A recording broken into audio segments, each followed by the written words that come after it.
नमस्कार, मैं आपके साथ अंजू प्रजापति और आप देख रहे हैं जनता और सत्ता। यहाँ हमारे साथ मौजूद हैं प्रगतिशील समाजवादी पार्टी के कपिल देव कौरी जी। चुनाव नज़दीक आ गया तो वहीं हम इनसे जानेंगे कि सन 2022 के विधानसभा चुनाव को लेकर क्या कुछ इनकी तैयारियां चल रही हैं। जी, सबसे पहले बहुत बहुत स्वागत है आपका सर हमारे चैनल जनता और सत्ता में। जी, विधानसभा चुनाव नज़दीक आ गया है तो आपकी क्या क्या तैयारियाँ चल रही हैं, क्या कुछ रहने वाला है? पहले मैं आपका शुक्रिया अदा करता हूँ कि आप हमारे पास आए हैं। देखिए, 2022 का चुनाव बिल्कुल नज़दीक है और चुनाव आयोग किसी भी वक्त आचार संहिता लगाने की घोषणा कर सकता है।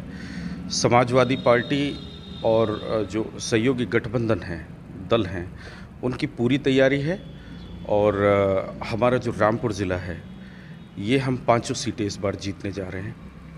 तो पूरी तैयारी है, बूथ लेवल की तैयारी है, बहुत बड़ा कैंपेन है, ग्राउंड लेवल पे हमने काम किया है और इस बार ज़रूर 5 सीटें जीतेंगे हम। कद्दावर नेता आजम खान साहब इस टाइम जेल में हैं, तो इस बार क्या कुछ रहने वाला है?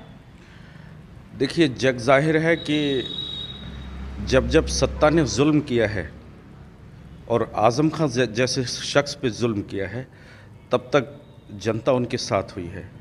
जनता ने आजम खान की हमदर्दी करने का पूरा मन बना लिया है और जनता उन पर जो जुल्म किए गए हैं उसके ख़िलाफ़ जो इनकलाब है वो वोटों में तब्दील करने वाली है।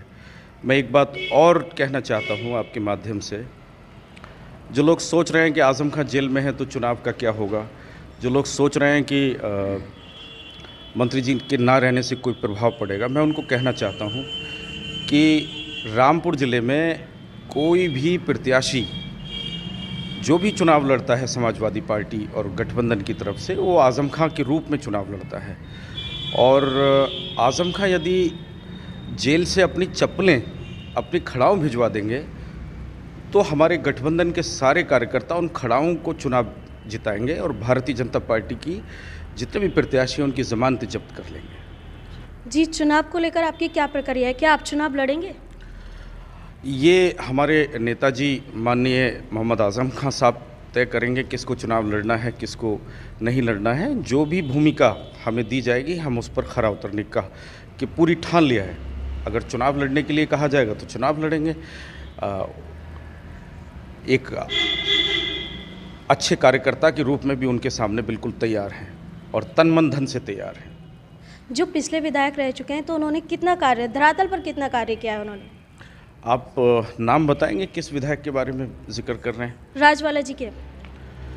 देखिए, राजवाला जी भी गूंगी गुड़िया से कुछ नहीं है। पिछले जो 5 साल हैं उनमें जनता से कोई उनका वास्ता नहीं है। अगर भारतीय जनता पार्टी ने उनको टिकट दिया तो उनकी ज़मानत तो किसी भी कीमत पे बचने ही वाली नहीं है। वो कहती हैं कि 700 करोड़ के काम कराएं, कहीं 7 पैसे का काम दिखाई नहीं देता है।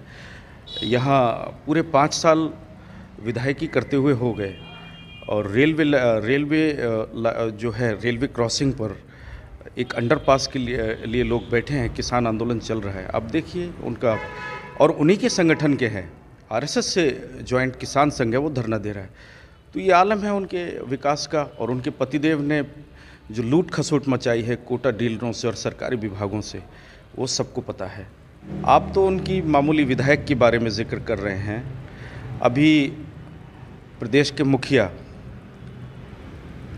योगी आदित्यनाथ जी रठौंडा आए थे, तो अब देखिएगा किसानों की 50-60 एकड़ ज़मीन बर्बाद कर दी गई और उनको मुआवजा कुछ भी नहीं दिया। उनकी फसल बर्बाद हो गई। मुआवजा जो चुनाव उनके मंच की तैयारी और उसमें थी, उनका बहुत नुकसान हुआ। किसान परेशान हैं।